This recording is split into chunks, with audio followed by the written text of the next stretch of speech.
Hello, everyone. My name is Lyndon Mason. I am a consultant at the Liverpool University Hospital Foundation Trust, or Liverpool Orthopedic and Trauma Service. Posterior malleolar fractures have really been a labour of love for me over the last 5 years. I first of all have to thank all my collaborators and people I've worked with, including my colleague Andy Malloy on this, as this has been equally a lot of work for them also. I'd like to thank Professor White to inviting me for this lecture, although a pre-recorded lecture is not the greatest vessel for any debate. I hope to truly debate this in a open forum at another time. I have presented and published widely on the subject, and hopefully this will give you an element of this. First of all, I have to admit a disclosure. I am an implant designer for the volitional ankle fracture system by Ortho Solutions, which the system has been set up based on our classification system. I'm also a consultant for Stryker and Johnson & Johnson. So two of the most dangerous things in orthopedics, in my opinion, are an unchallenged dogma, which posterior malleolar fractures is definitely one of those, and fads. And Prof. White would argue that PM fractures is a fad, but you will see, unlike metal-on-metal hips, for example, internal splints, fibula nails, where alternatives are present with very good results, posterior malleolar fractures were historically very, very poor. And this gets me to this point, which are the results prior to 2017. I call this the time of the third, because this is really the time where if you had a fracture on a lateral radiograph that was less than a third, or 33% or 25%, then it wasn't fixed. And this really bore home with two systematic reviews for these results prior to 2017, both report an overall very poor results for posterior malleolar fractures. Both note the importance of articular step in overall result, and both, which was very interesting, size was not a factor in outcome.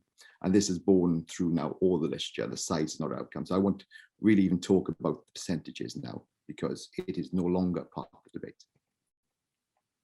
These were our own results. So this is the paper that we done with Leicester, so Liverpool and Leicester results. And really it was the paper looking specifically at if you malreduced the ankle fracture, what were the results? The worse the reduction, the worse the results. 60 to 70s is normal for the literature. But what was really interesting was even if you reduced a posterior malleolar fracture, you got low scores. And as you can see, this is between 50 and 60. So this is an example, osteopenic bone, as you can see, an ankle fracture. I'm not giving you lateral because there was no CT on this one, but you can see after fixation, we got malreduction of the fibula, almost malreduction of your median malleolus, and a definite malreduction. If you ever see this following fixation of a posterior malleolar fracture that is indirect, then it's not reduced, and the syndesmosis is very unlikely to be reduced either. And this is the current outcome. And this is what obviously we are trying to avoid. We're desperate to avoid this when we are doing any ankle fractures. Now, Professor White's paper in the BJJ back in 2018, he admitted that there was no doubt trimalleolar fractures had a worse outcome. However, this was blamed on a cartilage injury, really, although it wasn't. He admitted it was unquantified. So what do we have to do? So we weren't really happy with this as our base. We weren't happy to accept this as normality. So our ultimate aim really was to go back to basic principles, achieve a stable anatomical reduction, allow that to heal, and then return to function. Now, for allow us to do that, to achieve that, we need to know what the injury was, achieve the anatomical reduction of the joint, achieve stability long enough to allow healing in that anatomical position, and then promote early movement. So what is a posterior malleolar fracture? Admittedly, when I started this, I didn't really know. I'm still learning. It was quite clear there were three separate injuries. You had the PITFL avulsions, you had the rotational pilons, and you had the true pilons. To look at this a different way, this is a paper that we published last year on ankle stability and ankle fractures. Now, the posterior malleolar fractures are involved in not only the X translation, which most of the biomechanical studies concentrated on, but also, as you can see, the Z-axis rotation. So we produced our classification system back in 2017, where based on this, you had PITFL avulsion, you had a rotational pelon, of which there was two types, a minor and a major, and the axial loaded pelon. Now, when rotational pelons and the axial loaded pelon, it does depend what level of equinus the foot is in to what contact it has with the plafond, and therefore what size the fragment will have. Now, Haraguchi was the first to publish this, but unfortunately, they didn't really have the mechanisms involved, and both us and Bartonesek independently arrived at the same conclusions. So Haraguchi really had a big and small type 1 fractures, which are completely different mechanisms. So this has really been retired in most foot and ankle units. So the PITFL avulsions, it means that the talus is not in contact with the plafond, and when it rotates, the pull of the fibula on the PITFL pulls off a bit of bone. So there's two ways that this happens. So this is the first way.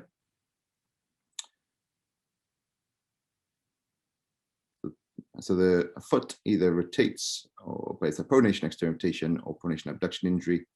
The talus doesn't come into contact with the tibia and therefore causes the avulsion. I can see around the back, as the fibula moves laterally, we pull off that bit of bone. Often there's a very small fragment also pulled off by the intermalleolar ligament, as you can see on this image. Now the next shows an equinus type of injury. These are supination external rotation injuries. You can see marked rotation, but not in contact with the plafond. And this is where you pull off a fragment. Okay, next is a type 2 fracture, which is a rotational pelon. So that means the talus is in contact with the plafond when it rotates. So this is an animation showing this.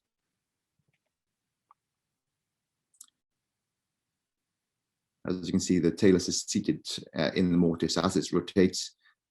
It's fractured the fibula. You often get either a avulsion or small anterior clavicular fractures medially.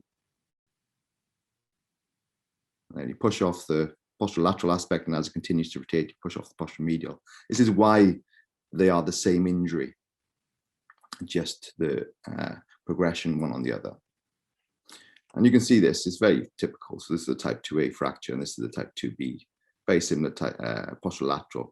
As you can see, this bit that comes off underneath that due to the rotation.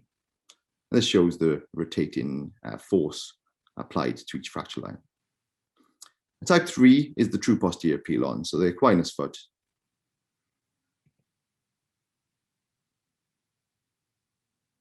So you can see the equinus foot,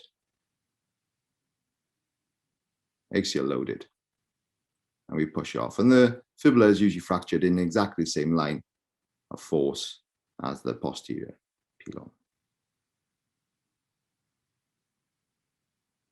Often you get this avulsion of the anterior clavicular, so you get a Y-shaped fracture medially. This is from Bartneck's paper showing what they are type 4s, which is the same as our type 3s, exactly same as our paper. So as you can see, with this, we have the different types of fractures. This was our own paper. So we looked at 180 CTs comparing them to whether or not you could see the classification on them. And you could see here, we're down to 70% could not tell when you have the rotational pelons what type of fracture. But even if you say, oh, well, it's only a flake, well, only the flakes really, you're only accurate on that for 60%. So this is, you just using X-ray is not acceptable really for treatment of posterior malleolar fractures. It's come so far that when we've submitted this, we've had 2 rejections from 2 learned publications for this paper, both saying the same thing. This question has been put to bed. This is not adding anything else to the literature because we already know that you need to CT posterior malleolar fractures. So this is one of my mentors, Prof. Palliser from Swansea, and he had this mantra. So a poor plan executed poorly, going as far to a good plan executed well. So if you don't do a CT, you are born to make a poor plan, even though you may execute it well. what we're trying to achieve is a good plan executed well. So we now know what the injury is. So we now need to achieve anatomical reduction of the joint. And this is difficult. And the reason for this is difficult is that we can't see that part of the joint. You can't see the incisura because the number one, the PITFL comes over the top. And not only that, you have the perineal artery that lies over the top of the posterior aspect of the incisura, which is immobile because you have a perforating artery going through the syndesmosis to the anterior aspect of the ankle. So you can't see it. And as we've already just said, radiology has limited use. So we have the indirect approach. Now the indirect approach, the first one is the AP screw. Now there's 3 papers in the literature for this. Level 1, 2, and 4 studies all show significant improvement in anatomical reduction and functional outcomes with direct approach. So we do have level 1 studies on this. And this is an example. This was referred to my unit from another unit. You can see that they've done an AP screw, got good length of the fibula, but as you can see, they've got an intercalated fragment and it's pushed off the fragment. So this has not done its job. Also, you can get soft tissue entrapment. This is tibialis posterior, actually entrapped within that. So if you're doing an AP screw, you won't be able to fish that out. And also, there are dangers with your AP screw. This is a cadaveric paper done this year. And you can see that with the middle screws, you got 50% actually in contact with the anterior tibial artery. The next indirect is the syndesmotic fixation without fragment fixation. So even though we do that for our type 1s, we don't do that for the rest of them. And the reason for that is that if you put the clamp on well, so this is an executed well, poor plan, as Prof's mantra, but poorly, what happens is it pushes out the back, and this is where you get that fragment that is off, and you can do really badly. And this has been reported. So it was an FAI a number of years ago. You can see this over-squeezed fibula and this fragment off. And the reason for that on CT is you can see we have the screw going through in that position. This is one that's been referred into our unit from elsewhere. Again, you can see the over-squeezed fibula, fragment is off, and you can see the fragments being posteriorly translated. Clinically, he has a very externally irritated foot. And then the direct approach. So we obviously want to make this safe. So our aims were to see as much of the fragment as possible because you can't see the joints. We want to see the fragment, make sure that was reduced, and to allow safe corridors.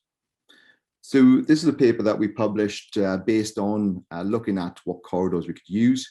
Most were using posterolateral at that time. We wanted other corridors, and as you can see, the different types needed different fixations because trying to get this type 2B or the type 3, you got limited view if you go into the posterolateral approach.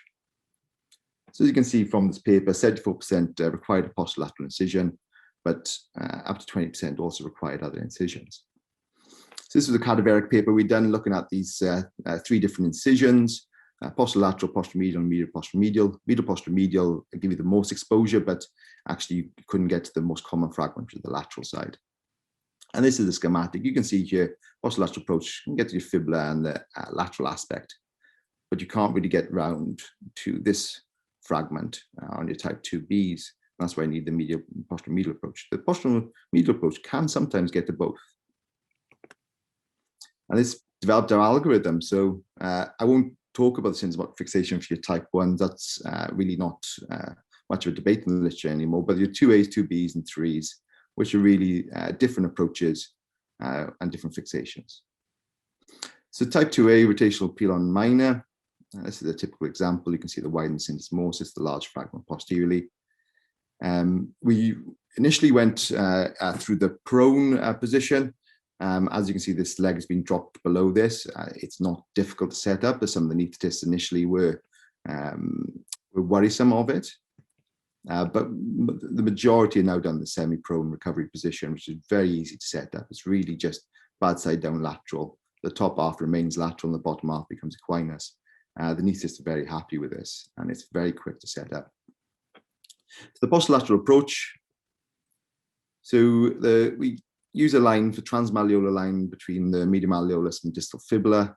7 centimeters from that transmalleolar line, you will have the sural nerve leaving the tender Achilles, and it goes to 7 millimeters below. your fibula, and that's what we're trying to avoid. It'll usually be in your incision in the bottom 2 centimeters of the wound, and we retract that both posteriorly and medially. You have the investing fascia, which is the next. I call it 3 pops. This is the first pop, and this is overlies your muscle fascias. And then you open up the muscle fascias, and you have to open up them separately. And this is really important. I can't emphasize this enough. Your perineal artery lies between them. So if you try to go from one to the other, you are at risk of damaging the artery. If your FHL is pulled medially, you open up the periosteum, which is 3rd pop. And as you can see, you can actually see this very well, your type 2A fracture. This is an example, and you can see this is what has been done. He's also had a syndesmotic stabilization, as the anterior ligaments had also been damaged. To approach the fibula, you then need to go through the perineal sheath, again, avoiding retraction and damage this blood vessels between the 2 sheaths. And you can see that you got good approach to these distal fibular fractures. They're more proximal and much more difficult to approach this way, though. As a typical example, type 2A fracture, and we have fixation of the posterolateral fragment and the fibula through this approach. The type 2B rotational pelon majors. So this is an example of this. Again, we already talked about this rotational injury, but the posterior medial sits underneath your posterolateral. So if you squeeze down the posterolateral first, what happens is it spits out. It gets squeezed between the 2 fragments, and it moves out. It moves medial. And this is an example of this. So this is the case. As you can see, we have a double shadow now medially here. So this is your medial malleolus, and this is actually your double fragment. So you have a double medial side because it's been shifted out. This is one that's pre-op. You can see the double shadow again. So these, again, the medial posteromedial approach is usually the way to get this medial side. This is a very easy approach, very safe. You just go on the back of the tibia. This is in line with your fasciotomy lines. You can extend it all the way up. You open up the investing fascia. You then open up tib post sheath, and you retract tib posterior to protect your neurovascular bundle. And there you see your fragment. So it's an example, medial, posteromedial approach, and put this plate on to stop it spitting out, and then we fix the back to get your congruency. Now, there's a paper looking at your posteromedial and posterolateral approach done together, showing that they had no problems with healing, achieved in all cases no infection. Neurovascular bundles between these. It's a good area of vasculature. Type 3 is your true posterior pelon. For your posteromedial approach, this is really simple, and this is my go-to on a lot now, really. So you open up the investing fascia right next to the tender Achilles. You move the tender Achilles lateral, and then you come underneath the tender Achilles, and the neurovascular bundle is over here. So you open up your sheath, and then you move your FHL medially, and this protects your neurovascular bundle, giving you a safe corridor. This opens up your periosteum, and as you can see, your type 3 fracture is visualized. So this example, this is the way it's been approached, and you can see your plate central here. This is another example, osteopenic bone on this one. But you can see again that we've achieved congruency going through this approach. So we looked at our results using this algorithm. Based on our initial paper, as we presented earlier, our OMAS score at that point was 54. We improved our OMAS score in the current study, same type of patients, to 74. If you have a look across classifications, we improved them all also. It wasn't just one had been improved, they all had been improved. But we're not alone. So even though we use the algorithm, using the same fragment-specific fixations, there's 10 papers now showing a massive improvement back to ankle fracture functional scores, or what you expect with other fractures. But this is not alone. It's also noted that the fracture morphology, fragment size dictated functional outcomes. In this paper by Blom, rotational pelons did worse, and that's really important. And also, further down the line, the articular step-off was the independent indicator. Well, with syndesmosis, well, there's 5 papers indicating the reduced need for syndesmotic stabilization, although if the anterior ligament is off, you often still need to. And the stability of PM fixation was much greater. or about die punch fragments. So these are two papers from this year showing that if they have a die punch fragment, they do worse. One of our medical students went back to our JBS paper and looked at ones who didn't had a die punch, didn't, and you saw this massive difference between die punch and non-die punch. So we are not currently treating these well. And again, we return to these problems. You can't see the joint, can't see the incisura, and radiology has limited use. So this is what we're working on now. We're not working on how to fix, we're working on the die punches and the chondral injuries. We're looking at, can we do arthroscopic assisted? And I'm using nanoscopes now with my fracture fixations, and also some units now reporting on transfibular approach, where you can open up the fibula and look at your fragment fixation of your joint first, and then you close the fibula back. This is the next step. Okay, so the next bit, which is achieve stability long enough and early movement, we're still in the infancies and knowing what to do for this. Me personally, I try to walk them at 2 weeks. My initial paper in JBS, I wasn't walking them until 6 weeks, but now I'm walking them at 2 weeks and trying for early movement. For summary, okay, so the historical treatment of PM fractures result in poor outcomes. That's not a debate, that's true. Okay, that's in the literature. CT is necessary. I think we can put that one to bed now. Size does not matter, but morphology and articular step does. This is really important. And I think retiring the Haraguchi classification, I think, is also important, because even though they look at the morphology, mechanism, and the articular fragments, it's a bit mixed up. Also, papers using fragment-specific fixation have now showed improved outcomes. It's 10 papers, we can't argue that. And the next step in managing the articular surface. And that's where we end. I would again like to thank Tim White for inviting me to do this, and hopefully we can truly debate this at a later stage. And I bid you all farewell.